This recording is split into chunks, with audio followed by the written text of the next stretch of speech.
एखाद्या वीकेंडला आपल्याला कोणीतरी जेवायला बोलवतं.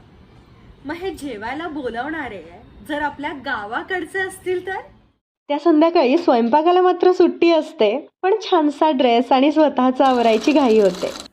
जायचं. काही विसरलंय का? खात्री करून घ्यायची आणि निघायचं. फळं किंवा खाऊ घेतला तर संपून जातो. भेटीची आठवण म्हणून छोटीशी भेटच घेऊ म्हणतो. वस्तू किंवा खाऊ, भावना त्यात, मनातलं प्रेम दाखवायची पद्धत निराळी फक्त. आणि आपलं प्रेम समोरच्यापर्यंत पोहोचवण्याचा अट्टहास असतो तो, बाकी काही नाही. पत्ता शोधत निघायचं. घरी पोहोचताच गप्पांचा बेत असतो. गप्पा गोष्टींसोबत मेजवानीही असते. गच्च भरलेलं ताट पाहून आपलेपणाची जाणीव आणखी घट्ट होते.